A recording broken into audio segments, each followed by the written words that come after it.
Yuk jadi bagian dari dakwah kami. Dukung operasional dakwah dan sosial kami, raih pahala amal jariah yang terus mengalir sampai hari kiamat.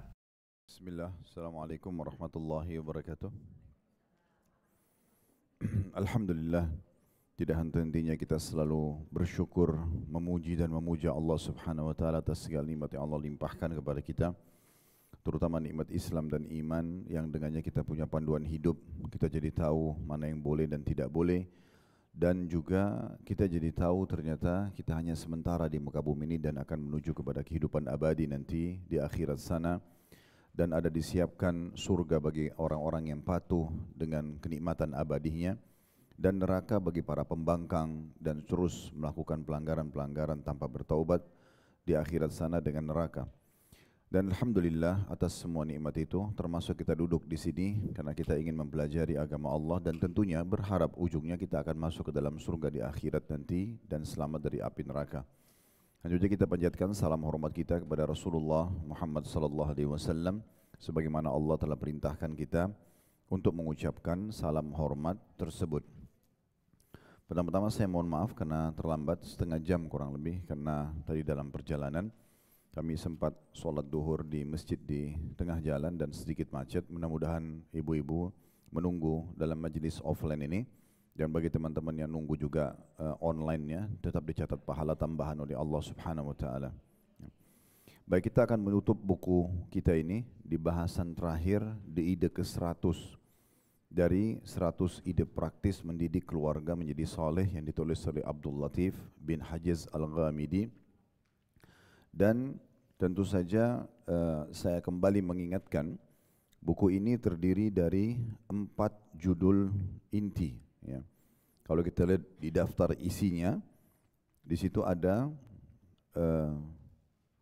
bagian pertama ilmu, berhubungan dengan masalah ilmu, dan penulis menuang di situ beberapa belas ide, ya, tentang masalah pentingnya ilmu, kedudukannya dan seterusnya. Kemudian yang kedua adalah amal keluarga, bagaimana kita membuat program-program khusus dalam rumah tangga kita, yang program itu menjadi program rutin antara suami istri, antara orang tua dengan anak.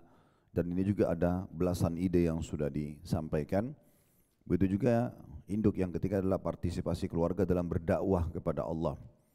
Bagaimana kita melibatkan anak-anak, pasangan hidup agar terlibat dalam dakwah dan agama Allah. Ini juga dituangkan sekian belas atau bahkan puluhan ide. Dan yang terakhir adalah yang keempat, menata diri mereka dan meluruskan perilaku mereka. Nah, di judul induk yang keempat ini yang sedang kita bahas, ya. Karena idenya di sini juga ada belasan ide berhubungan dengan induk bahasan keempat ini. Namun kita tidak mengulangi lagi semuanya karena cukup banyak. Itu dimulai dari halaman 69 ya, sampai bahasan kita hari ini yang terakhir. Kalau dibuka di bukunya di halaman 69 ditulis bab yang keempat atau bahasan keempat, menata jiwa mereka, anak-anak, dan meluruskan perilaku mereka. Nah, secara global ini yang akan saya ingatkan kembali, karena kalau kita ulangi dari awal 99 ide itu banyak sekali. Mulai dari ide ke-74 di situ, bagaimana menata kepribadian anak-anak dan karakter mereka, mengunjungi keluarga yang miskin, memperhatikan keadaan mereka dan memberikan santunan pada mereka. Jadi kita biasakan membawa keluarga kita, istri, suami, anak-anak, atau mungkin kerabat secara umum, ya, kalaupun ada yang dekat dengan kita, sepupu, ya, atau yang sering interaksi dalam keseharian, kalaupun kita sedang atau belum berumah tangga dan belum punya keturunan, maka itu tetap kita lakukan. Bagaimana kita sering berinteraksi untuk menata jiwa kita sendiri, diri kita dan juga orang-orang terdekat agar terbiasa bersyukur kepada Allah dengan melihat keadaan orang-orang miskin di sekitar kita. Ini pendidikan langsung di lapangan. Dengan kita berkunjung kalau mereka tetangga, akhirnya kita sendiri melihat bagaimana sofa mereka, ruang tamunya, ruang tidurnya, mungkin yang nampak saja walaupun kita tidak harus secara khusus menelusuri rumah mereka gitu ya. Nah, ini memberikan pelajaran penting, ternyata yang Allah berikan kepada saya lebih besar ya, lebih bagus ya gitu ya. Mungkin dengan mereka gembira kita datang lalu menghidangkan sedikit hidangan Dan ternyata hidangan itu mungkin jauh lebih sederhana dibandingkan hidangan kita di rumah misalnya. Nah semua itu memberikan pelajaran yang sangat mahal. Ini sudah kita jelaskan panjang lebar manfaat daripada mengunjungi orang-orang miskin, bagaimana penataan karakter dalam jiwa kita dan juga orang di sekitar kita sangat bagus. Yang ke-75 idenya adalah mengunjungi orang-orang sakit di rumah sakit. Ya. Kemudian juga rumah-rumah panti jompo dan yang sejenisnya. Tentunya sudah jelas arahnya agar juga sama kita bersyukur kepada Allah Subhanahu wa taala atas nikmat kesehatan. Anak-anak juga terbiasa akhirnya dan kita sendiri juga menilai kesehatan itu sangat mahal. Yang ke-76 adalah ziarah kubur bagi kaum laki-laki dan mengantar jenazah. Tentu perempuan pun sudah kita jelaskan hukumnya boleh ziarah kubur. Ya, ada saatnya di mana kita sesekali ya untuk melunakkan hati kita datang ke kuburan, kemudian kita duduk sejenak selain menjalankan sunnah Nabi ngucapin salam dan doakan mereka. Kita juga melihat gundukan tanah dan batu nisan itu di bawahnya ada manusia seperti kita sebelumnya. Sebagaimana mereka meninggal dibungkus kain kafan dan itu hitungan detik. Begitu meninggal hitungan detik dan segera diurus juga jenazahnya bahkan dikubur juga. Dan akhirnya habislah cerita dia yang selama ini mungkin terlalu banyak ya berlalu dalam hidupnya segala macam suka dukanya sudah selesai dengan kematian. Nah kita juga akan menyusul. Ini pelajaran sangat mahal. Apalagi kalau Anda bisa membawa anak-anak juga dan menjelaskan pada mereka inilah akhir kehidupan kita nantinya dan akan diminta pertanggungjawaban. Ini pelajaran besar sekali dalam menata karakter dan juga kepribadian kita. Yang ke-77 mengunjungi sekolah-sekolah tempat belajar anak-anak dan mengetahui perilaku mereka di sana. Jadi kalau Anda punya anak-anak lagi sekolah, Anda datang ke sana. Anda bukan cuma sekedar melepas anak-anak. Ya udahlah, mereka belajar aja sendiri. Yang penting saya sudah tahu sekolahnya ini bagus. Saya nggak perlu tahu lagi. Enggak, Anda kenal siapa gurunya, siapa wali kelasnya, apa kurikulumnya, tanya. Kan? Anak-anak itu kalau perlu ditanyakan siapa saja temannya, apakah teman-temannya semuanya baik atau ada yang tidak baik. Biarkan kita mengumpulkan informasi dan ini akan sangat besar manfaatnya nanti. Kita bisa jadikan bahan evaluasi lanjut nggak sekolah di situ atau kita berikan masukan ke sekolah itu. Ini juga sudah panjang lebar kita jelaskan. Ide ke-78 adalah saat seorang dari keluarga melakukan kesalahan besar yang fatal, ada sebuah metode Nabi dalam mengatasi yang dilalaikan oleh banyak pendidik, yaitu mengucilkan untuk masa tertentu. Tidak perlu dengan kata-kata keras, perkataan kasar, tapi sebaliknya ya, kita menggunakan ketegasan terhadapnya melalui sebuah sikap. Jadi kalau betul-betul dia anak itu tidak mau sholat misalnya, atau tidak mau tutup aurat misalnya, atau melakukan pelanggaran agama, ada tanda kutip pemboikotan di rumah. Ya, pemboikotan ini kita memang sengaja tidak mengajak ngomong, kita sengaja mengucilkan tanda kutip di sini, fasilitasnya kita kurangi. Semua itu akan memberikan pendidikan. Ini juga kita sudah panjang lebar paparkan pada pertemuan yang di waktunya ya. Saya tidak ulangi lagi. Ide ke-79 ya, kemudian dikatakan di sini menulis surat ya untuk keluarga. Suami tulis surat pada istri, istri pada suami, orang tua pada anak. Dan tulisan itu berisi nasihat. Ya, apakah kalau sekarang mungkin di WhatsApp itu ya, pentingnya orang tua menanyakan tentang sholat, sudah sholat belum, ya peduli, hadir dalam kehidupan anak-anak itu. Ya kalau mereka melakukan perbuatan baik kita dukung, kalau mereka melakukan perbuatan salah kita ingatkan, ya, atau hal-hal yang lainnya. Ke-80 adalah mengadakan rekreasi bersama keluarga dan di sini dalam hal ya, taat, ya, ketaatan. Jadi bukan hanya sekedar jalan-jalan biasa, tapi berisikan manfaat-manfaat. Adanya daurah keluarga, adanya acara keluarga yang kemudian kita sama-sama pergi untuk menatadaburi alam ya. Itu masuk di ide 80 dan 81 yang kita jelaskan pada pertemuan waktunya ya. Atau pada waktunya itu. Kemudian 82 nasihat umum bagi keluarga, mengumpulkan mereka dan menasihati mereka dan mengkhususkan seseorang dari mereka. Hal ini dilakukan dengan urusan bersama mereka. Maksudnya kita pilih misalnya Sabtu atau Ahad, ada hari di mana keluarga ngobrol dan di situ diberikan nasihat oleh pimpinan keluarga. 83 nasihat pribadi kepada salah seorang anggota keluarga manakala bapak melihat anggota keluarganya melalaikan hak Tuhannya. Kalau tadi global duduk semuanya, ide 82 dinasihati secara umum. Ide 83, kalau ada satu orang di antara mereka butuh nasihat secara khusus, kita ajak mereka menyendiri kemudian dinasihatin. 84 mendidik melalui kejadian dan peristiwa yang membahagiakan dan menyedihkan. Kalau ada kejadian yang menggembirakan, kita gunakan momentum itu untuk menjadikan sebagai pendidikan. Misalnya ada rezeki yang ada, kemudian kita lagi bisa membeli baju baru, kendaraan baru, kita rekreasi keluarga, ini dijadikan sebagai momentum untuk bisa bersyukur. Kalau ada yang menyedihkan, ada keluarga yang meninggal, ada masalah bencana alam, nah itu juga kita tunggangi, dan jangan berlewat begitu saja, tapi kita tunggangi untuk menambah keimanan setiap anggota keluarga. 85, mendidik keluarga di atas sikap yang benar dalam menghadapi ujian hidup, seperti bersabar dan bagaimana bisa menerima takdir Allah Subhanahu wa taala. Ini juga sudah kita jelaskan. Kemudian 86, memberikan hadiah. Saling memberikan hadiah di antara anggota keluarga, dan ini penting untuk kita terapkan. Ya. Saya melihat anak-anak yang Allah manahkan di pundak kami, biasanya kalau ada beberapa anak, itu seringkali syaitan masuk di antara mereka membuat persaingan. Kalau kita hidangkan makan untuk si kakak, adiknya juga dihidangkan, biasanya mereka merasa ini milikku, maka tidak ada keinginan di antara mereka untuk saling berbagi. Sangat bijak orang tua mendidik mereka. Saya biasa begitu, saya suruh anak-anak, si kakaknya memberikan pada adik, adik memberikan pada kakak, berbagi, ya. Nah ini melatih mereka untuk terbiasa, nanti bab sedekah bisa terbuka. Karena kalau tidak mereka akan muncul egoismenya, ya. Bahkan biasanya marah dan berantem kalau sempat makanannya dibagi, ya. Contoh-contoh seperti itu sudah pernah kita jelaskan.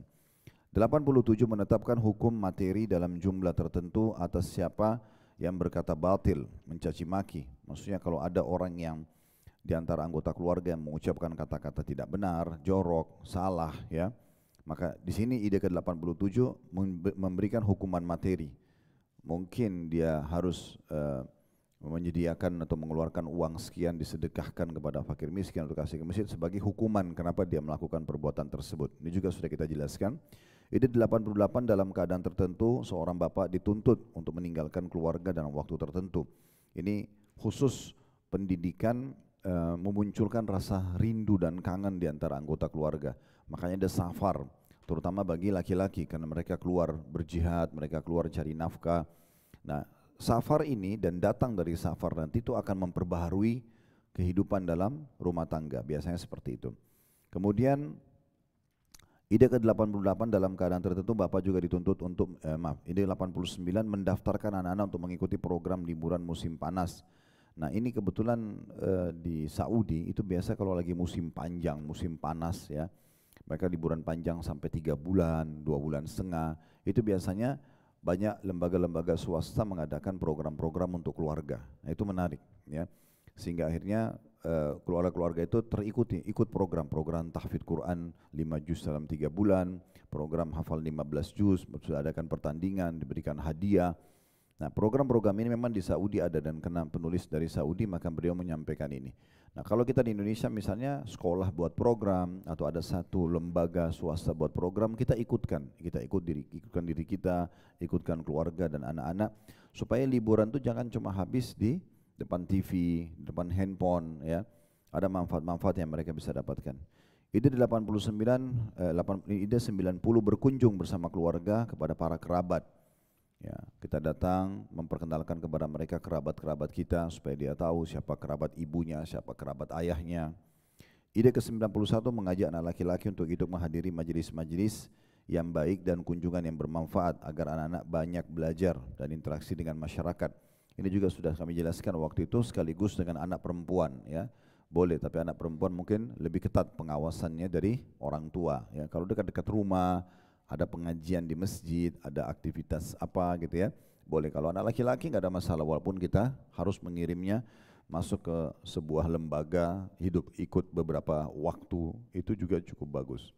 Ide 92, manakala salah seorang anggota keluarga hendak melakukan perjalanan jauh atau safar, bapaknya memberikan kartu nasihat.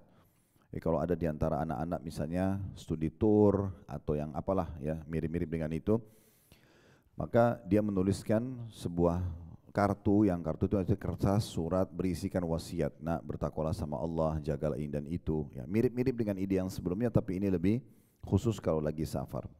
93, adanya candaan dalam rumah tangga. Jadi tidak semuanya dalam kondisi tegang, bagaimana ada candaan, tapi juga tidak lost control, bukan semuanya candaan. Jadi kita harus bijaksana dalam membentuk suasana di dalam rumah sebagai orang tua. Ada saatnya kita serius, ada saatnya kita bercanda, tapi bercanda ini juga tidak boleh ada bohong, ya, harus tetap dengan kejujuran dan kebenaran. 94, mengunjungi para ulama dan dai supaya anak-anak bisa belajar dari akhlak mereka dan mengetahui aktivitas mereka. 95, teladan dalam melakukan amal perbuatan dengan berbakti kepada orang tua. Misalnya Anda punya orang tua masih hidup, Anda tunjukkan kepada anak-anak bagaimana bakti dan bagaimana Anda berbuat baik pada kedua orang tua Anda, sehingga anak-anak mempelajari itu. 96, memasang cemeti, sebuah alat yang mungkin itu difahami bisa dipakai untuk menghukum di rumah. Salah satu anjuran Nabi SAW, dan itu setiap kali anggota keluarga melihatnya, mereka tahu ini sebenarnya bisa ada hukuman sebagai warning saja, peringatan. Ini juga bagian daripada yang dititik beratkan oleh penulis. Kemudian yang ide ke-97, mendorong keluarga untuk bergaul dengan orang-orang yang lebih tua usianya, untuk menimba pengalaman, ya, dan juga ilmu dari mereka. Jadi kalau ada keluarga yang lebih tua, ya, sehingga akhirnya kalau kita berkumpul dengan mereka kita dapat pengalaman banyak sekali dari hidupnya. Karena ada penyair mengatakan orang yang lebih tua dari kamu 1 hari lebih banyak pengalamannya 100 hari. Nah, kita bisa mengorek pengalaman tersebut. Ide ke-98, manakala seorang pemimpin rumah tangga membeli satu barang yang penjualnya berbuat curang, ini yang terakhir kita bahas, ya, maka dia duduk dengan keluarganya, anak dan istri, dia jelaskan tentang bahayanya kecurangan ini. Lalu mengajak mereka memaafkan dan juga mendoakan agar pelaku itu bisa taubat, supaya mereka tahu jangan pernah berbuat curang di tengah-tengah masyarakat. Saya pernah lakukan, anak-anak saya dudukin lalu saya berikan cuplikan, walaupun mereka tidak melakukannya. Misalnya hukuman bagi pencuri di YouTube, tiba-tiba keluar cuplikan, ada maling masuk di swalayan, ditangkap, terus digebukin sama orang, ditangkap, dipermalukan. Nah, lihat tuh, kalau orang berbuat seperti ini loh keadaannya. Saya pernah lakukan itu. Walaupun mereka tidak melakukannya, tapi mereka jadi tahu, oh ternyata efeknya begini ya. Nah, ini kan bermanfaat. Nah, seperti itulah. Yang terakhir kita bahas pada pertemuan yang lalu, ide ke-99, bagaimana kita mengajak keluarga di malam bulan purnama, di pinggiran kota, ya, sedikit jauh dari kebisingan kota, lalu kita membuat suasana tadabbur alam. Kita melihat ke alam semesta, heningnya suasana. Terus lagi bulan purnama ini biasanya di pertengahan bulan Hijriah, ya, yang biasa kita puasa Iyamul Bid 13, 14, 15, ini biasanya bulan itu sangat terang dan langit juga sangat terang, bintang-bintang gemerlapan sekali. Itu kita ambil pelajaran. Di situ diingatkan agar kita melihat bagaimana besarnya ciptaan Allah Subhanahu wa taala, serta juga sekaligus mengingatkan mereka tentang masalah kematian. Ini ide-ide terakhir 97, 98, seingat saya 99, ini satu pertemuan khusus kita bahas kemarin panjang lebar tentang pentingnya menerapkan ide ini. Dan alhamdulillah hari ini kita akan tutup dengan ide ke-100. Artinya kalau kajian kita masih berlanjut, kita akan pindah ke buku yang lain tentunya. Yang memang metode yang saya gunakan selalu begini. Di pengajian saya akan kasih buku, kita bedah sampai habis, ya. Karena biasanya sebagian orang, saya tidak katakan semua, di negara kita ini malas baca buku. Makanya kami gunakan metode bedah buku, ya. Dan bedah buku ini berarti kita bisa bedah dari awal sampai akhir, ya. Karena banyak orang beli buku, baca 2-3 lembar, besok ditaruh, nggak dibaca, gitu kan. Hanya tertarik dengan judulnya misalnya. Atau memang malas sekali baca buku, nggak mau, gitu kan. Jadi jarang ada yang menyelesaikan buku, makanya metode ini kita gunakan. Ya, ini metode sebenarnya karena dulu saya lama jadi dosen di kampus, saya ngajar dengan tuntasin kurikulumnya, maka saya pindahin ke majelis-majelis taklim, tujuannya untuk itu. Dan di playlist YouTube kami, Anda bisa melihat kita sudah memiliki lebih dari 50 kajian kitab atau buku-buku yang bisa diikutin. Baik, ide ke-100 ini ide yang sangat brilian sebenarnya dari penulis, yaitu di halaman 82, ya. Menyediakan seorang pendidik yang saleh bagi anak-anak untuk mendidik mereka, mengajari mereka Al-Quran dan adab-adabnya, ilmu syar'i dan hukum-hukumnya, mencetak mereka di atas kebiasaan-kebiasaan baik dan akhlak-akhlak yang luhur. Bisa juga diadakan sebuah program bersama di antara beberapa keluarga yang sefaham untuk menjamin kehidupan pendidik ini sehingga dia bisa berkonsentrasi mengajar anak-anak mereka. Aku yakin bahwa menyediakan, ini kata penulis ya, menyediakan pengajar seperti ini lebih berfaedah dan lebih berguna dibandingkan para pembantu di rumah. Kapan kita menyadari bahwa hati dan akal anak-anak kita lebih utama dan lebih penting dibandingkan dengan jasmani dan tubuh mereka? Kita bedah dulu paragraf ini ya. Bagian pertamanya, kata penulis, menyediakan seorang penyidik yang saleh bagi anak-anak untuk mendidik mereka. Nah, berarti di sini ada saran untuk dua hal, menambah pengajar ya, buat anak-anak. Selain Anda di rumah mengajar, mendidik anak-anak, Anda juga tambahkan tenaga pengajar. Dan yang dimaksud oleh penulis ini bukan di lembaga formalnya, bukan di sekolahnya, tapi khusus Anda datangkan lagi satu pengajar yang datang ke rumah, ya itu tambahan. Dan memang harus seperti ini, karena anak-anak kalau tidak disibukkan dengan jadwal tambahan, mereka akan mencari kesibukan yang lain. Energik anak-anak itu beda sekali dengan kita, ya. Kita mungkin sudah mengenal rasa capek, rasa jenuh. Anak-anak enggak seperti itu. Makanya kalau yang punya anak-anak kecil tuh lihat sendiri di rumah, mereka dari buka mata sampai tutup mata lagi selalu mau aktif.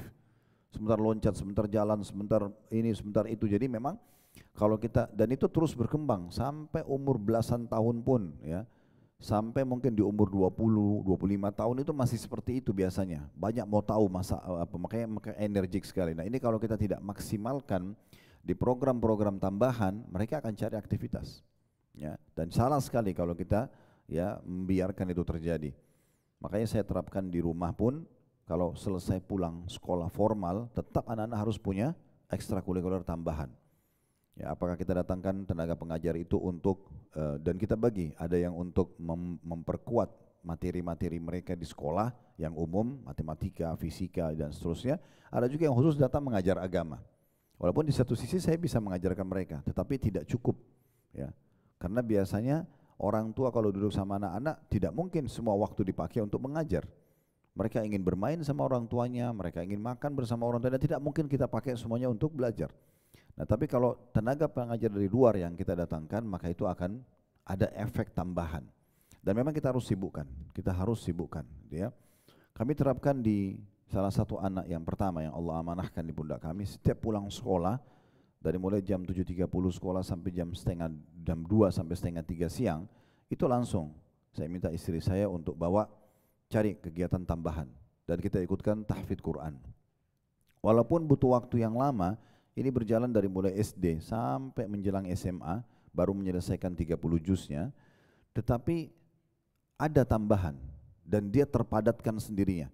Sampai sholat asar di tempat gurunya dan jam 5 baru pulang ke rumah. Ya. Dia mandi, istirahat sebenarnya, lalu kita buatkan program untuk dia sholat, kemudian mengulangi pelajaran baru istirahat. Ternyata mungkin secara kasat mata seakan-akan kok padat banget ya jadwalnya.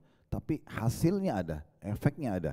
Dia berhasil menghafal 30 juz Al-Quran, dia berhasil peduli dengan pendidikannya dan juara di sekolahnya, karena kita padatin.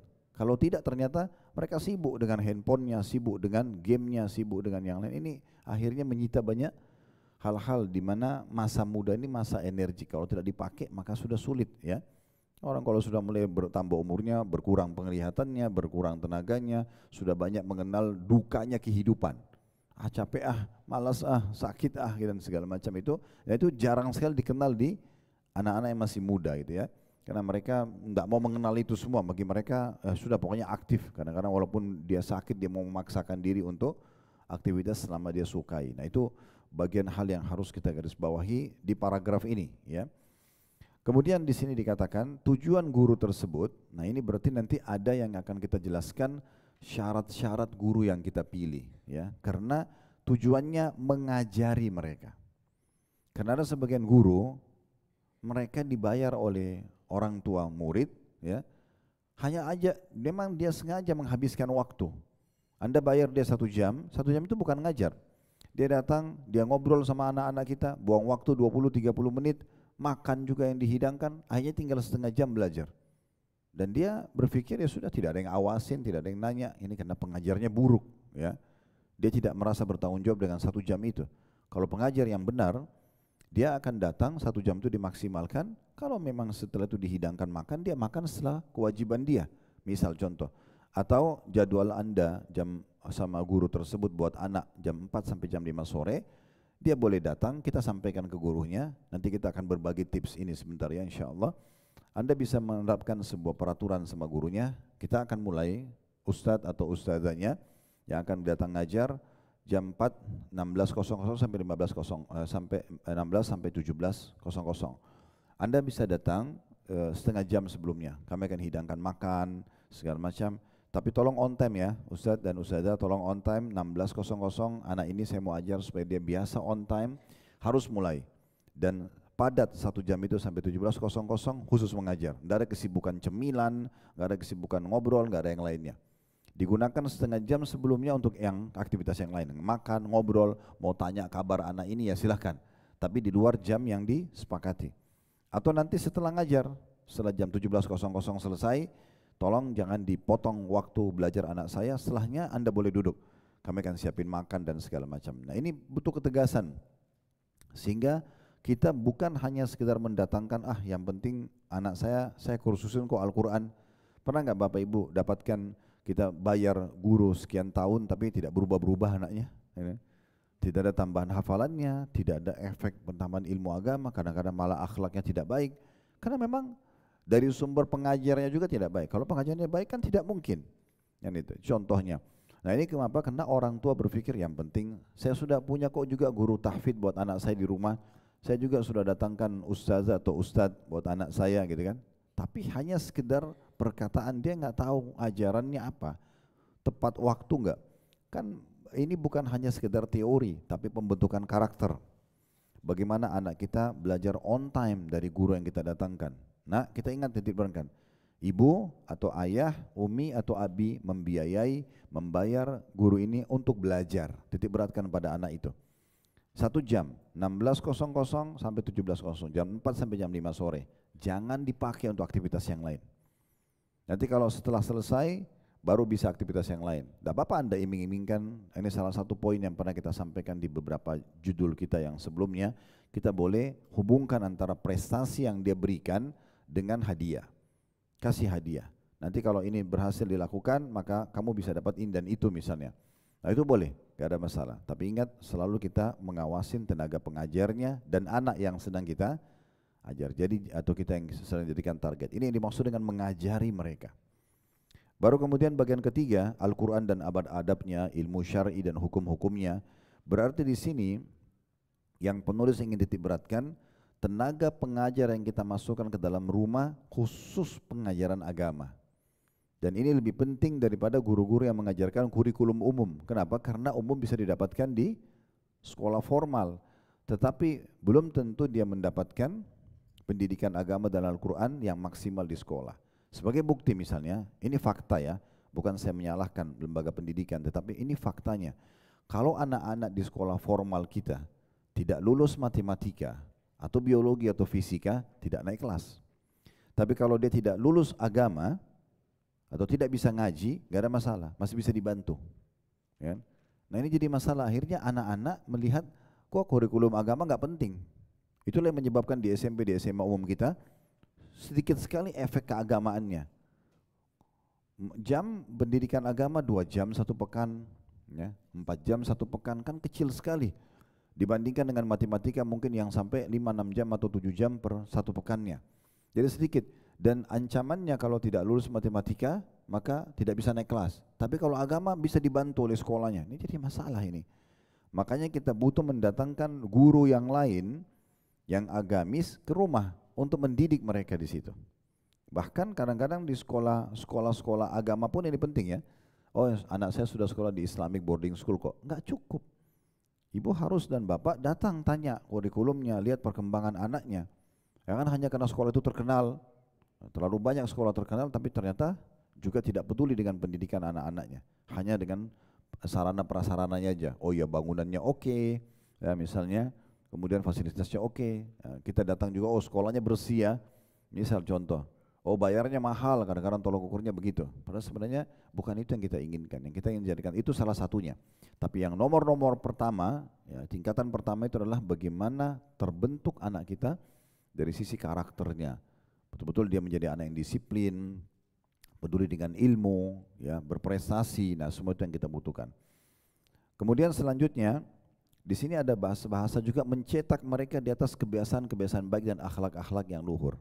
Jadi bukan cuma teoritis, bagaimana dibentuk karakter mereka di lembaga-lembaga itu, dan kalau di sekolah atau kalau di rumah, guru-guru yang datang memang membentuk karakter, kedisiplinan waktu. Jadi guru-guru yang Anda bayar untuk tahfidz Quran datang ke rumah atau kegiatan yang lain, Anda kalau bilang jam 4 sampai jam 5 tadi, tekankan itu pada gurunya. Berarti tolong ya Ustadz dan Ustadzah, 16.00 anak saya sudah harus mulai mengajar di meja makan ini, di meja belajar ini. Jadi sudah mulai, dan itu tidak ada aktivitas yang lain. Anda pun tidak ada masalah dengan tidak menghidangkan minum atau makan di waktu itu. Demi untuk kedisiplinan. Dihidangkan sebelumnya atau sesudahnya. Nah, ini Anda tadi sudah saya berikan tipsnya. Bisa juga diadakan sebuah program bersama di antara beberapa keluarga yang sefaham untuk menjamin kehidupan pendidik sehingga dia bisa konsentrasi mengajarkan anak-anak mereka. Ini bagian yang lain. Maksudnya, kalau Anda sedang membayar seorang guru dan Anda tahu guru ini sebenarnya membutuhkan income. Sisi lain Anda tahu juga keluarga kita yang lain ada punya anak-anak kecil yang mungkin rumahnya tidak jauh. Kalau mereka duduk belajar bersama, kita bisa membantu sumber income-nya tenaga pengajar ini sehingga dia bisa fokus, dia nggak perlu bercabang-cabang. Lari-larian, habis ngajar kita langsung ngaji lagi sana. Udah, ini ada 5-6 orang anak, semuanya sepupu-sepupu atau tetangga, dikumpulin, orang tuanya semua sepakat untuk memberikan bayar, lalu dia akan fokus bisa mengajar, dibuatkan seperti semi kelas gitu ya. Nah ini yang dimaksudkan dengan saran dan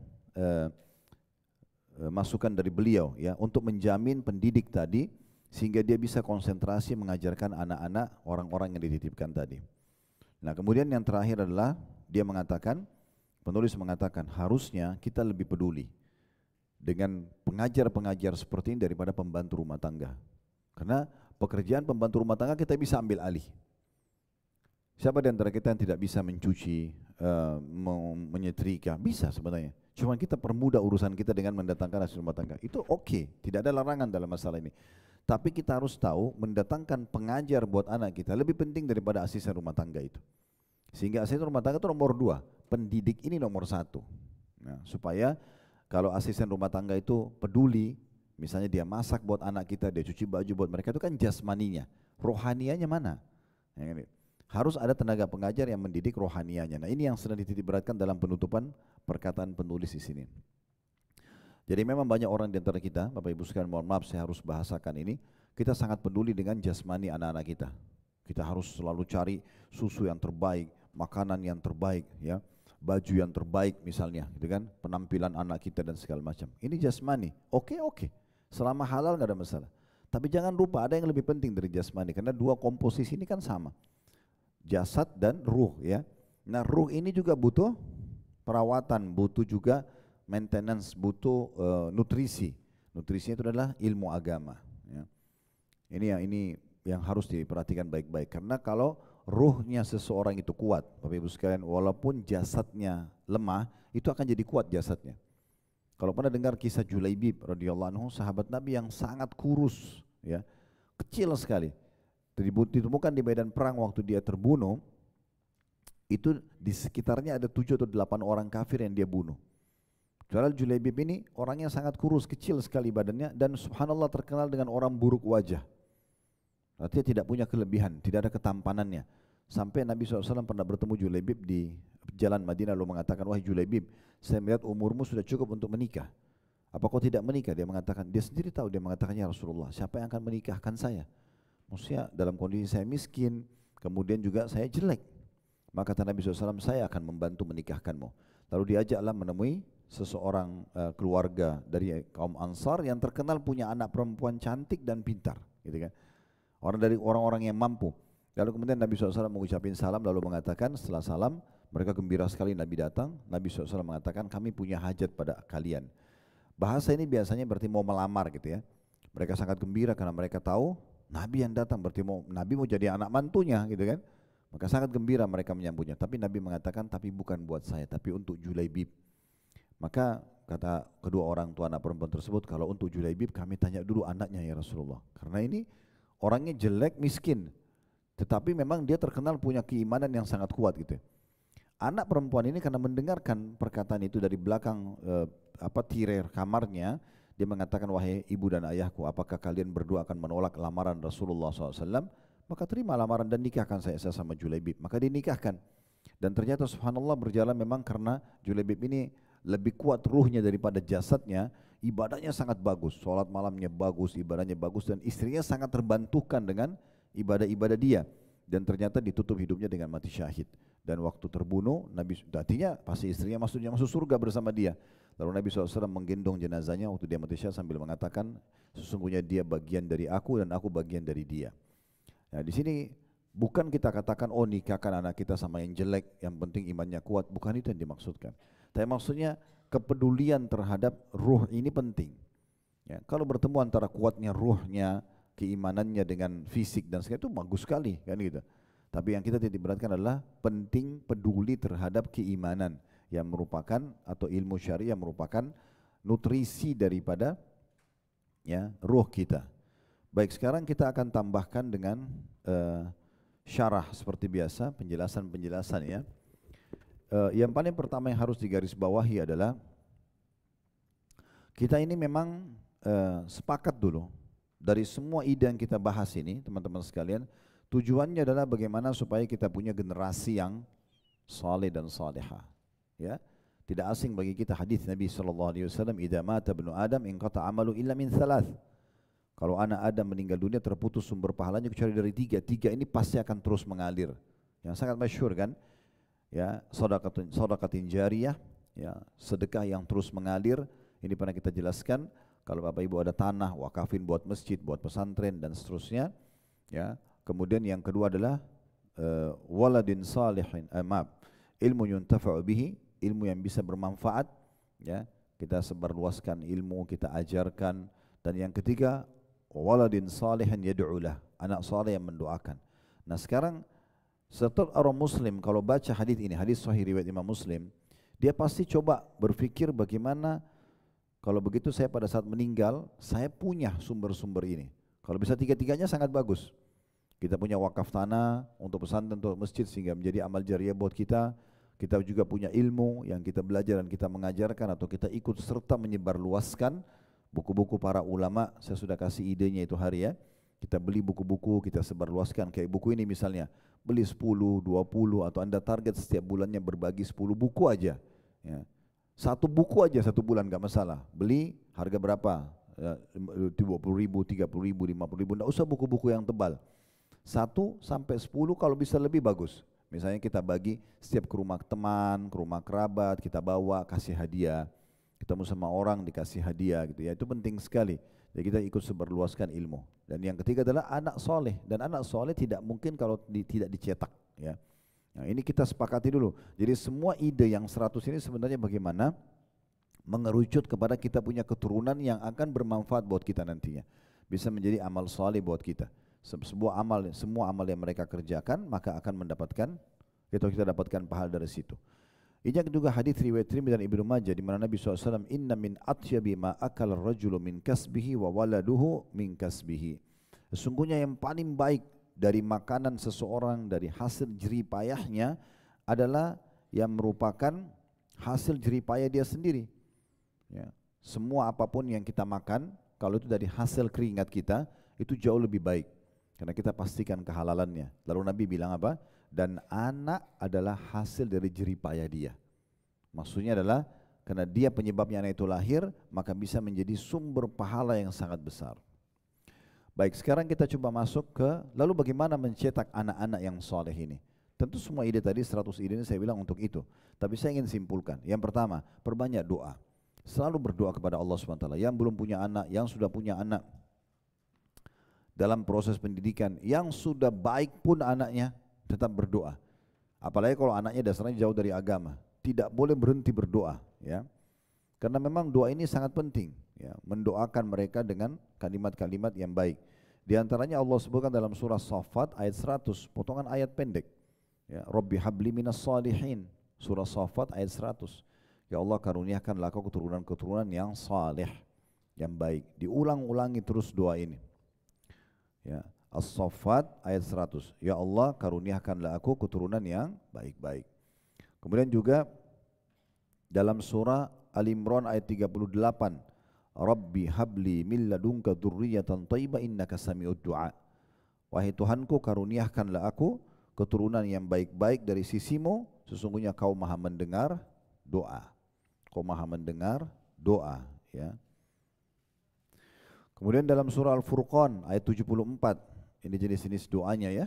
Al-Furqan ayat 74. Rabbana hab lana min azwajina wa dhurriyyatina qurrata a'yun waj'alna lil muttaqina imama. Ya.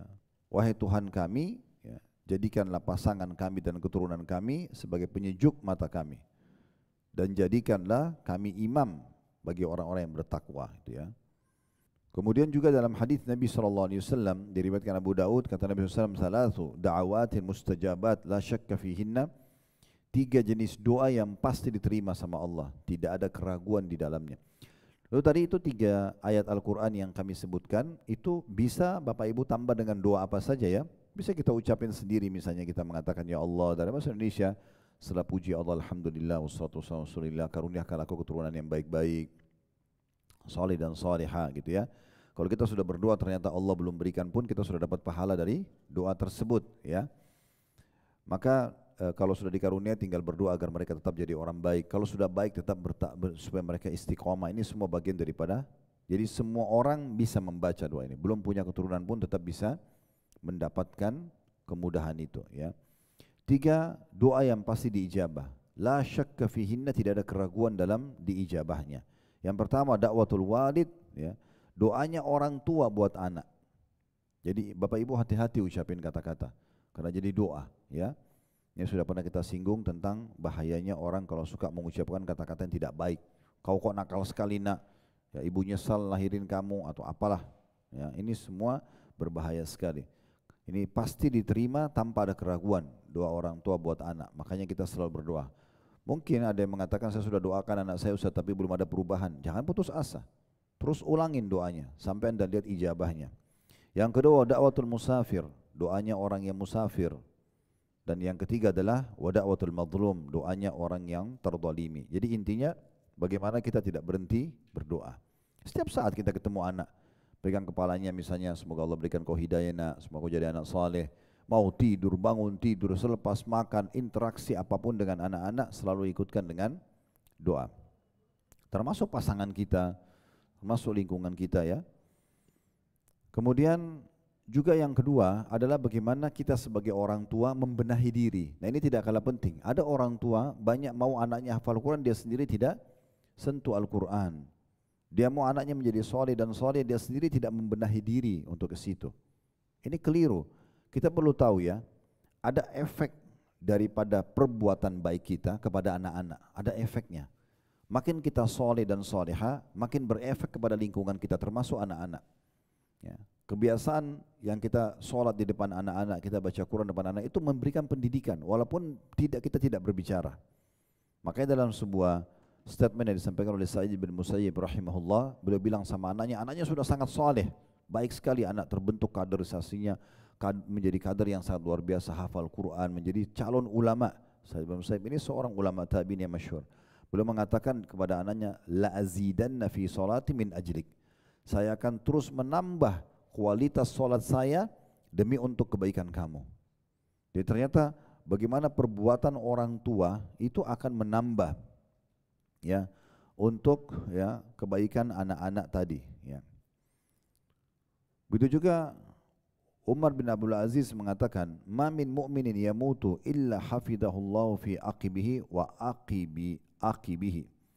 Setiap mukmin yang baik sekali hubungannya sama Allah, dia selalu jaga solatnya, tutup auratnya, dia jaga hal-hal yang Allah perintahkan maksimal, dia tinggalkan apa yang Allah larang, kecuali pasti Allah akan senantiasa menjaga keturunannya, bahkan keturunan-keturunannya. Ini kata apa? Umar bin Abdul Aziz rahimahullah, disukil oleh Ibnu Rajab dalam kitab Jami' Ulum wal Hikam, ya. Ini luar biasa. Jadi kita harus membenahi diri sebagai orang tua supaya bisa terwariskan, gitu ya. Kemudian yang ketiga adalah selalu memulai pendidikan sejak dini. Ini kesimpulan-kesimpulan ya, saya sudah pernah berbagi. Anak-anak kita perempuan masih kecil, pakaiin jilbab dari kecil. Jangan selalu bawa perkataan kasihan masih kecil, seakan-akan jilbab itu menyiksa dia. Kenapa? Pakaiin dari kecil, biar dia jadikan itu sebagai pakaiannya. Ya. Biasakan mereka sudah mulai ikut sholat. Kita pernah singgung juga, mendidik puasa, ingat ya. Hapus mulai sekarang kata-kata puasa setengah hari. Nggak ada puasa setengah hari. Ya. Itu selalu tuh kayak turun-temurun kita di Indonesia itu. Nggak apa-apa nak puasa setengah hari kalau nggak tahan, nggak ada ini. Dan sudah kita jelaskan di salah satu poin di buku kita ini, ya bagaimana para sahabat menceritakan, kami kalau bulan Ramadan mendidik anak-anak kami puasa, kami ajak mereka puasa dan pada saat mereka lapar dan haus kami berikan kepada mereka mainan di mana mereka mainkan, gitu kan? Sampai mereka nanti buka puasa. Kalau dia tidak tahan, ibu sudah nggak tahan, memang dan kita kesian misalnya, oke, batalin puasa, tapi jelaskan, nak, tapi puasamu batal ya. Jadi dia tahu hukumnya. Ini enggak, anaknya diwariskan puasa setengah hari, nanti anaknya nikah punya anak lagi, puasa setengah hari aja nak. Terus begitu, ini sampai kapan puasa setengah hari? Hukum dari syariat mana ini? Kan tidak ada, itu contohnya. Jadi harus dihapus, didik mereka yang benar gitu ya. Jadi kita memang harusnya melakukan pendidikan sejak dini ya. Dikatakan dalam tafsir Ibnu Katsir pada saat menjelaskan tafsir surah At-Tahrim, surah nomor 6 ayat 6, surah nomor 66 ayat 6. Ya, ya ayyuhalladzina amanu qu anfusakum wa ahlikum nara. Hai orang beriman, selamatkan dirimu dan keluargamu dari api neraka. Kata beliau, addibuhum wa allimuhum, ajari adab kepada mereka dan agama pada mereka. Tanamkan sejak dini, sejak kecil, gitu kan? Jadi dibiasakan. Karena anak-anak kalau sudah terbiasa, anak perempuan, ibu dan bapak sekalian sudah terbiasa dari kecil pakai jilbab, dia nanti merasa risih kalau sudah tidak pakai jilbab, gitu kan? Saya terapkan teori ini kepada anak-anak perempuan yang Allah amanahkan di pundak kami. Akhirnya mereka nggak mau keluar rumah kalau nggak pakai jilbab. Oh masih kecil, masih 3 tahun, 4 tahun, karena dia sudah dibiasakan. Saya wanti-wanti nggak boleh keluar tanpa jilbab ya. Nah contoh, jadi mereka sudah terbiasa, jadi jadi pakaiannya. Sehingga kalau sudah gadis, sudah nggak capek lagi kita ngurusnya gitu ya.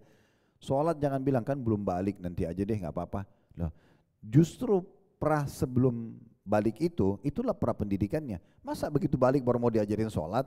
Kan nggak mungkin, kerepotan kita, gitu kan? Justru 12 tahun, 11 tahun sebelum balik itulah masa kita mendidik mereka. Anggaplah masa balitanya kita lewatkan 2 tahun, 3 tahun, dari mulai 4 tahun sampai umur 10 atau 11 tahun, 6, 7 tahun ini masa kita didik mereka supaya nanti begitu balik mereka sudah siap terapin. Jangan baru begitu balik baru mau sibuk mengajarkan, ya. Mirip juga dengan orang tua banyak, mereka mau kursus cepatkan anak-anaknya di hari menjelang menikah. Si ayah sibuk langsung kursus setengah jam, 1 jam kepada anaknya, kamu harus begini, kamu nggak boleh begini, ibunya juga begitu. Kenapa nggak dibagi, diprah sebelum dia menikah? Dibagi, ibu-ibu sudah mulai ada program sama anak gadisnya untuk masak sama-sama di dapur, kenalkan mereka dapur walaupun ada asisten rumah tangga, kenalkan mereka menata kamarnya sendiri, kenalkan mereka membersihkan kamar mandinya, mereka tahu berpakaian yang bersih dan rapi, menjaga kondisi badannya dan seterusnya. Semua itu kan bagian pendidikan sehingga dicicil dan tidak menumpuk di satu kejadian. Nah itu juga penting ya. Kemudian juga bagaimana Nabi SAW cukup banyak mengajarkan kepada kita seperti Nabi bilang, ajarkan anak kalian sholat di umur 7 tahun, pukul mereka di umur 10 tahun dan pisahkan mereka di ranjang. Berarti kan ada tahapan ya, ada proses tahapan tersebut. Kemudian juga yang tidak kalah penting yang keempat ini yang menjadi inti bahasan kita tadi adalah menyiapkan tenaga pengajar. Tadi kan yang poin nomor 2 kita sendiri yang memperbaiki diri kita. Nah sekarang yang keempat yang baru kita beratkan yaitu tenaga pengajar. Tenaga pengajar. Nah tenaga pengajar ini saya ingin berbagi tips penting ya. Jadi kalau ibu dan bapak ingin mendatangkan tenaga pengajar dalam rumah yang akan mendidik tadi Al-Quran atau ilmu agama, bukan hanya sekedar oh imam masjid itu suaranya bagus loh, terus kita main panggil selesai. Belum tentu imam masjid itu akhlaknya baik. Ada saja yang omongannya kasar, ya, akhlaknya tidak baik. Anak kita sedang mencerna itu dari dia. Mungkin anak kita mendapatkan suara dan lantunan Al-Quran yang indah, tapi dia dapat satu sisi yang lain boleh berkata jorok misalnya. Nah ini tidak benar. Terus gimana caranya Ustaz? Ya Anda duduk dulu sama tenaga pengajarnya. Biasakan sesama jenisnya. Misalnya anak perempuan ya sama ustazah perempuan. Anak laki-laki sama ustadznya gitu ya. Dan Anda sebagai orang tua punya hak untuk duduk. Anda bisa melemparkan pertanyaan-pertanyaan pada gurunya, gitu ya. Anda bisa mencerna bagaimana karakternya guru ini. Nah, di antara salah satu contoh yang dinukil oleh para ulama adalah pentingnya seseorang itu dari guru itu punya banyak inisiatif dari jawaban. Kayak misalnya Anda bilang, bagaimana ustazah mengajarkan kepada anak saya sholat, misal. Ibu lempar aja begitu pertanyaannya. Nanti dengarkan bagaimana dia menjawab. Oh, saya misalnya akan mempraktikkan di depan dia. Anda tanya lagi, ada cara lain enggak? Kita coba melihat, kalau guru itu salah satu tipe guru yang bagus, dia punya banyak inisiatif. Saya akan ajarkan gerakannya, saya akan sebutkan keutamaannya, saya akan praktikin di depannya, saya akan coba ngawasin sementara saya ada. Kan banyak pilihan. Kalau guru itu punya banyak inisiatif ide, itu salah satu tipe yang bagus. Kalau guru itu cuma mengatakan, ya saya akan ajarkan begini, terus kalau dia belum bisa, nanti aja saya ulangi lagi. Nah, ini tidak pas ini. Berarti nanti dia akan hanya fokus ke satu poin yang mungkin anak kita tidak cocok dengan metode itu. Nah, ini salah satu. Jadi kita boleh bertanya. Itu salah satu tips, atau bisa kita katakan tips pertama dalam memilih guru-guru ini ya. Guru-guru yang punya inisiatif. Yang kedua adalah guru yang praktisi. Enggak ada salahnya ibu tanya misalnya. Ibu tanya, ustazah kalau, atau Anda kalau takut menyinggung, Anda cuma bilang, kalau azan bagaimana? Apa kita break atau kita lanjutin belajar? Sebenarnya ibu cuma mau tahu, ustazah ini sholat tepat waktu enggak? Kita tanya pada dia, nanti kalau ngajarin anak saya, kalau pas sholat gimana? Kita lanjutin ngajar? Sebenarnya ibu sudah tahu, ibu cuma mau tahu dia sholat atau tidak. Atau kita break sholat dulu. Kalau dia bilang kita break sholat dulu, supaya kita sholat on time. Oke, tips kedua masuk nih. Ya. Kalau dia bilang, oh enggak apa-apa kita ngajar aja dulu, nanti jam 5 kita baru sholat asar, atau juga masih ada waktunya. Jangan dipilih guru begini. Karena dia akan transfer ke anak kita, tidak penting sholat di awal waktu. Ini sederhana tapi efeknya ada, karena anak-anak sedang mentransfer, menerima semua apa yang dia lakukan, gitu kan. Yang ketiga, lihat bagaimana dia beradab dan bertata krama menjadi tamu.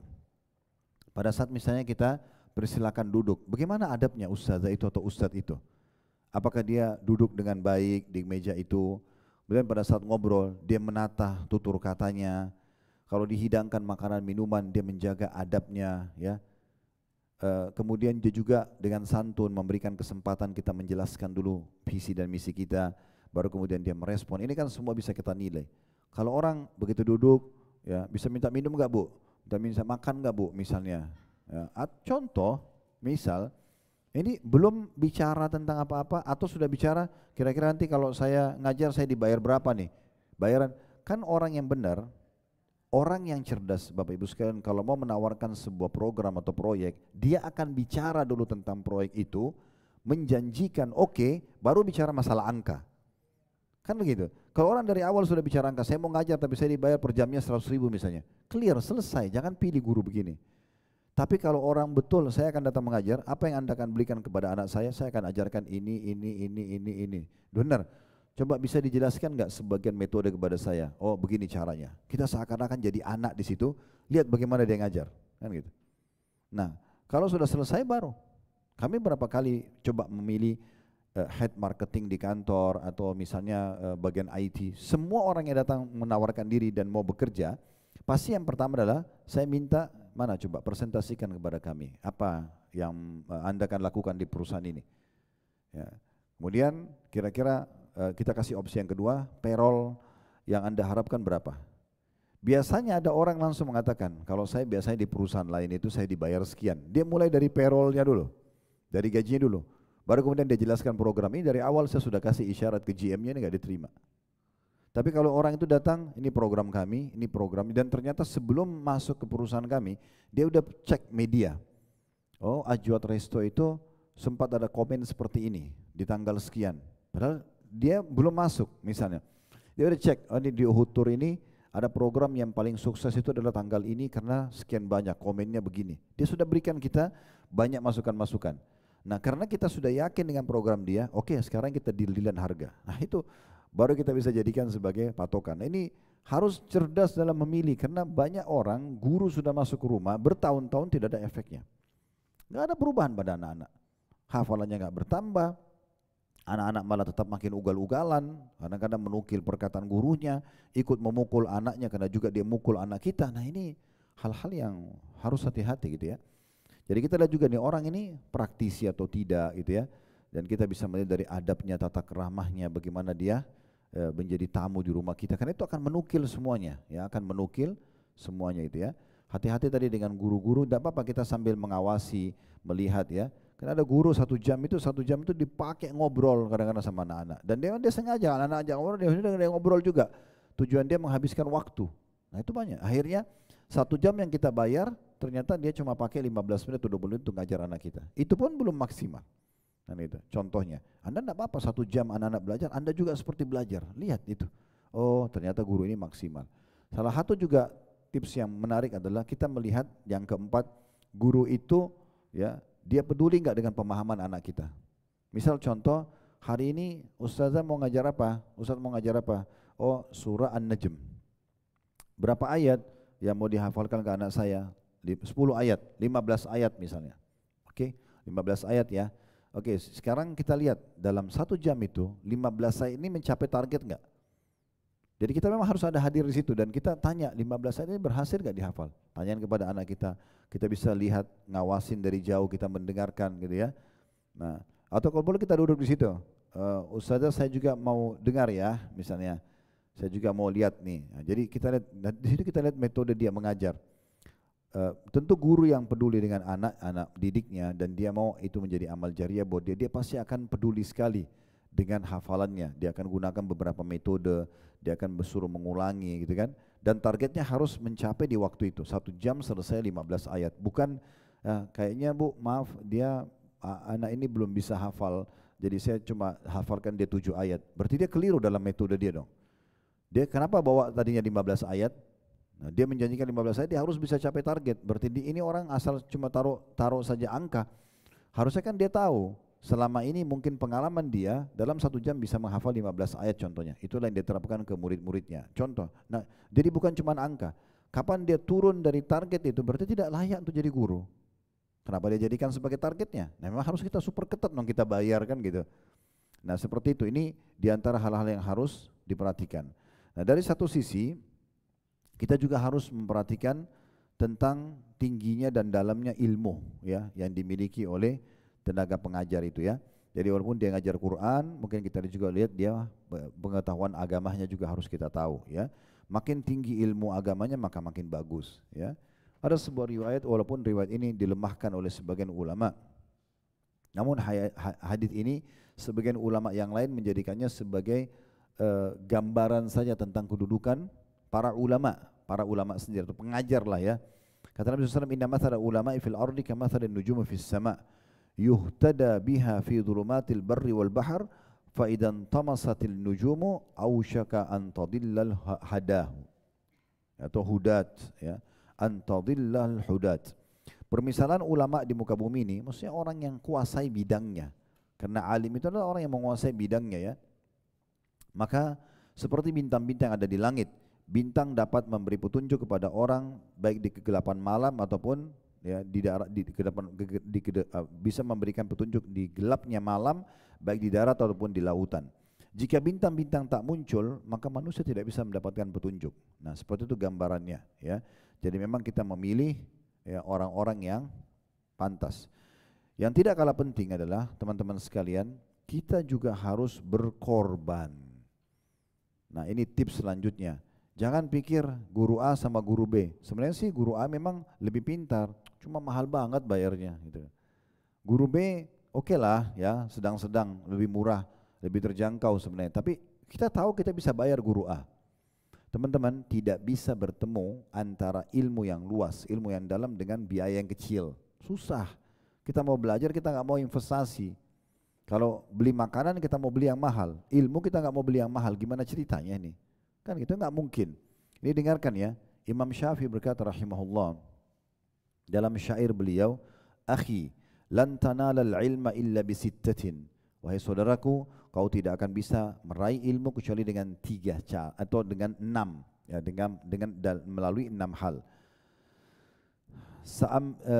Sa'umbika an tafsiliha bibayani dzaka'un wa hirsun wa ijtihadun wa bulgatun wa suhbatu ustadin wa tulu zamanin.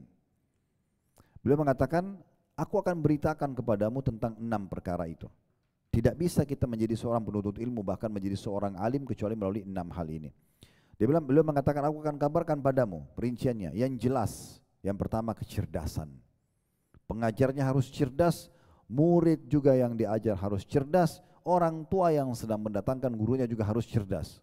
Nggak bisa bodoh ketemu sama kecerdasan, susah.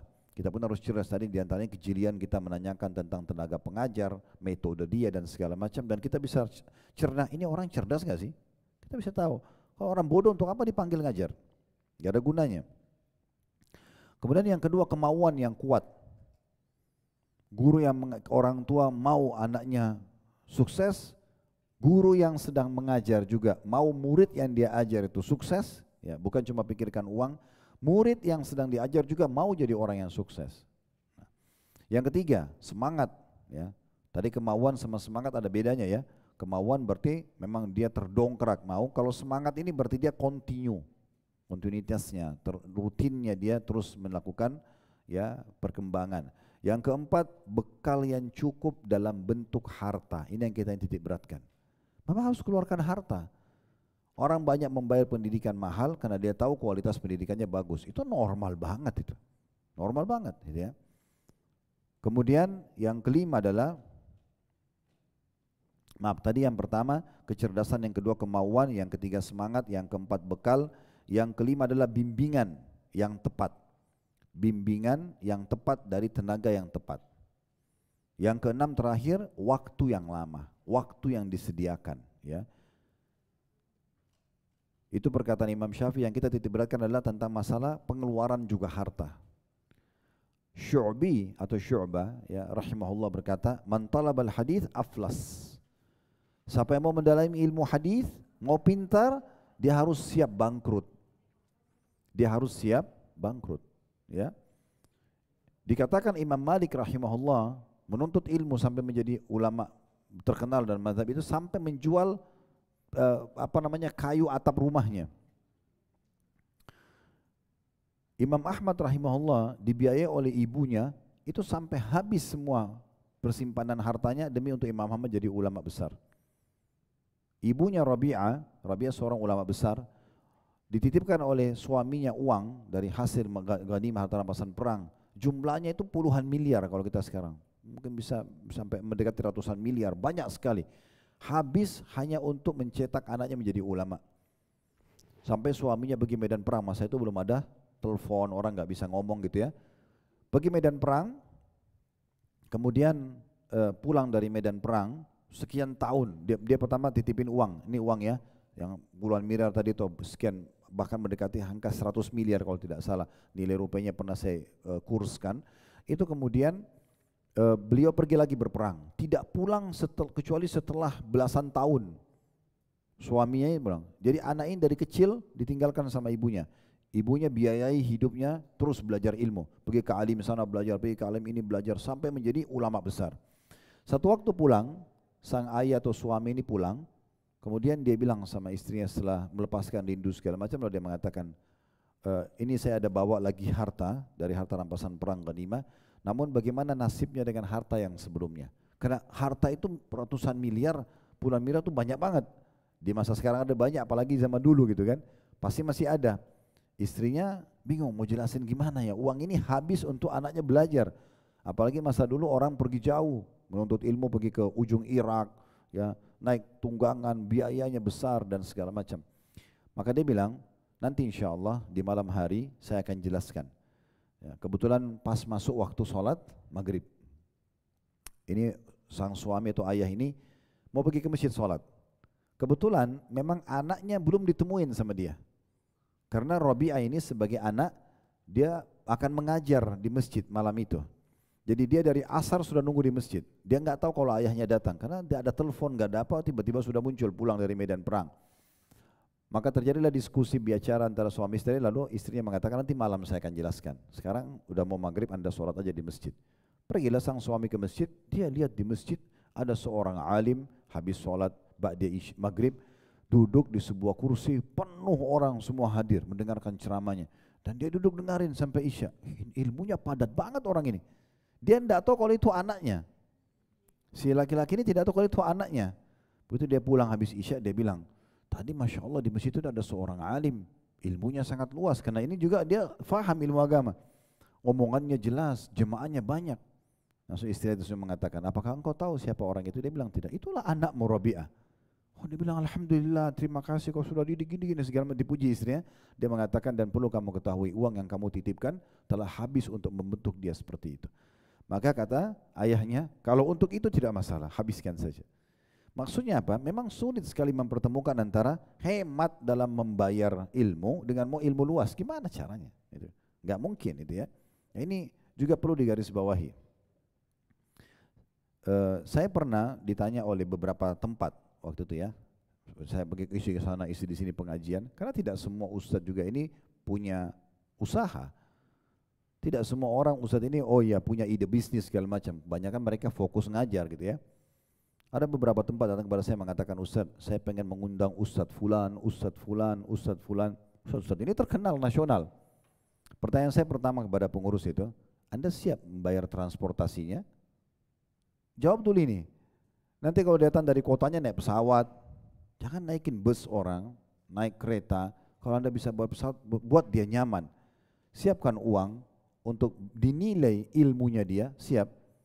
Iya siap Ustaz. Oke, silakan. Saya akan telepon orangnya. Saya tahu. Karena memang Ustaz juga manusia.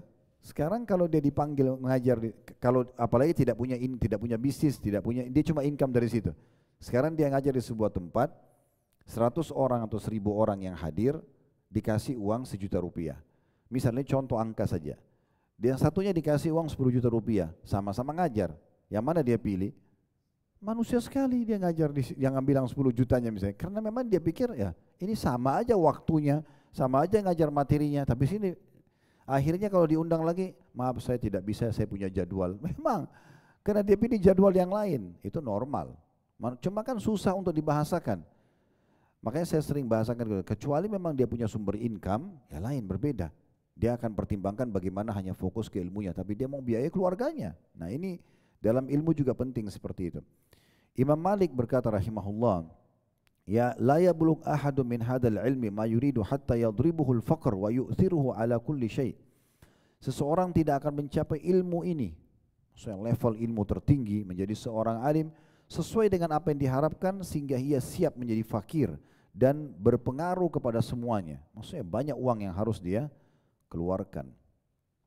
Ibnu Al-Qasim berkata, afdha bimalikin talabul ilmi ila an naqada saqfa baitihi faba'a khashabah thumma malat alaihi dunya.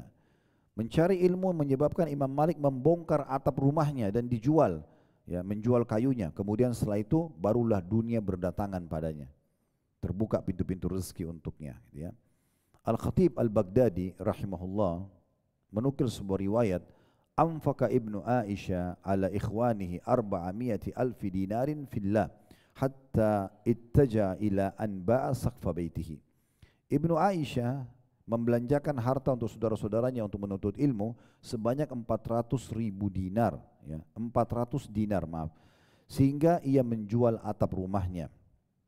Dan cukup banyak perkataan seperti Muhammad bin Salam juga berkata, anfaqtu fi talabil ilmi 40,000 wa anfaqtu fi nashrihi 40,000 wa laita ma anfaqtu fi talabihi kana fi nashrihi. Aku ketika menuntut ilmu menghabiskan 40.000, entah ini dinar atau dirham maksudnya, tapi uang yang banyak. Dan ketika menyebarkan ilmu juga 40.000. Sekiranya ku habiskan ketika mencarinya, ku habiskan ketika menyebarnya. Atau berapapun yang aku habiskan pada saat menuntut, aku juga akan menghabiskan pada saat menyebarkannya. Ya. Dan ini jelas sekali ya. Kalau kisah tadi Rabi'ah Ar-Ra'i yang tadi saya sebutkan, ayahnya pulang jihad segala macam, itu juga dinukil oleh para ulama, terutama ditukil dari kitab Tarikh Al-Baghdadi. Ibunya menghabiskan kurang lebih 30.000 dinar, ya, yang saya bilang tadi hitungannya sangat mahal. Mungkin kalau Anda mau kurskan, Anda bisa kurskan hitungan dinar itu sendiri, ya. Terakhir kita tutup teman-teman sekalian, setelah tips untuk pengajar-pengajar ini, maka kita masuk kepada anak kita. Tidak boleh kita lupakan juga. Jangan kita sibuk, tenaga pengajarnya bagus, tapi kita tidak membentuk anak kita. Nah, anak juga ini memang harus, yang pertama tadi sudah kita sebutkan, kita berdoa. Kemudian yang kedua, memang kita tanamkan cinta ilmu kepadanya. Ya, selalu yang kita bicarakan dengan dia hal-hal yang bermanfaat, kita titik beratkan tentang pentingnya belajar, ya. Kemudian yang ketiga, adab. Dia juga harus menjaga, bukan hanya gurunya menjaga adab, tapi si anak juga harus menjaga adab. Tadi kan kita bilang gurunya harus beradab. Nah, anak kita juga harus beradab. Jangan nanti dia ngomong kasar sama gurunya, dia membangkang kalau diajar segala macam. Kita harus titik beratkan. Nah, ibu hanya mau tahu atau ayah mau tahu jam 16 sampai 17 itu kamu belajar. Tidak ada aktivitas yang lain. Enggak ada makan, enggak ada minum kalau perlu. Harus fokus belajar. Dan ibu dan ayah mau lihat hasilnya habis itu ya. Nah, kita evaluasi ke gurunya, evaluasi ke anaknya. Jadi anak ini merasa ada pengawasan gitu ya. Jangan pernah bantu kalau mereka bodoh atau salah, jangan pernah bantu. Tidak lulus di sekolah, bayar sekolahnya supaya dinaikkan kelas, jangan. Itu enggak mendidik sama sekali. Biarkan dia rasa akibat dari perbuatannya, gitu ya. Nilainya tidak baik, biarin dia kena hukuman, biarin dia diulangi pengajaran, tidak apa-apa. Kemudian yang terakhir tidak kalah penting, selalu juga berterima kasih pada gurunya. Setelah belajar jazakallah khair, misalnya terus doakan guru ya.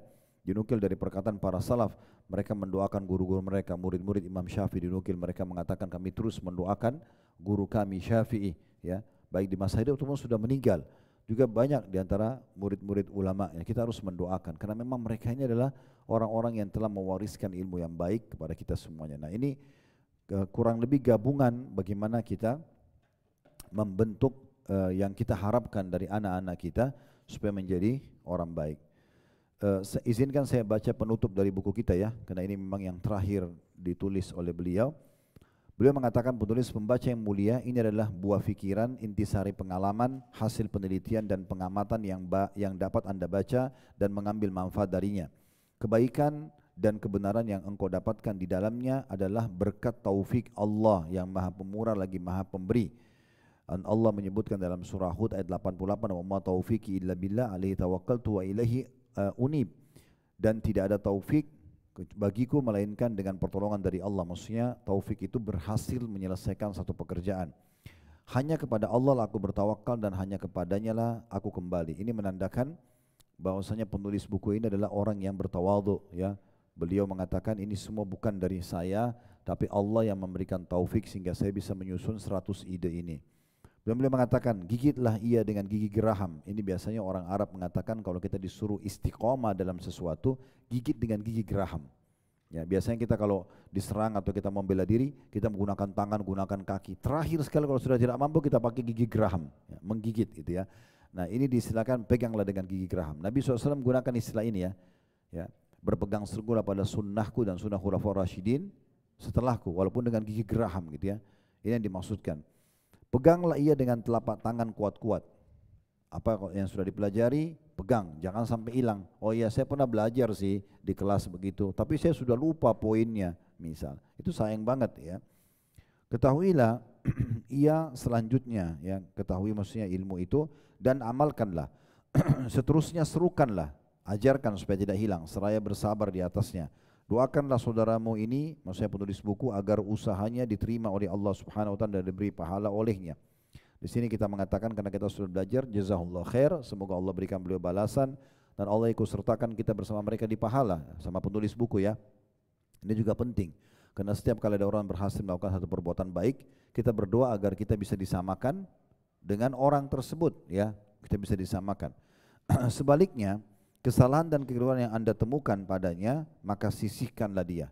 Kalau ada kesalahan di dalam buku ini, maka tidak usah diambil, buanglah jauh-jauh karena kebenaran lebih patut untuk diikuti.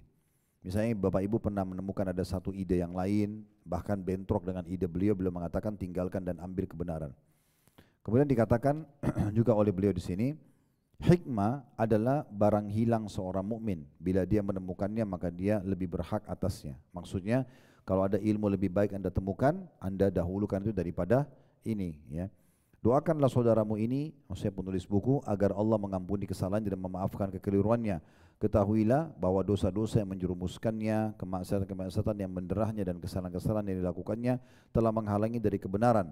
maka jadilah penasihat untuknya, pembebas baginya dari penyimpangan, dan engkau tidak akan menemukan darinya kecuali telinga yang mendengar dengan baik dan telapak tangan yang mendoakan. Artinya kalau ada sesuatu yang keliru dalam tulisan buku ini, maka doakan saya supaya saya bisa meluruskan kesalahan tersebut, karena telingaku ini akan selalu siap mendengar, kata beliau.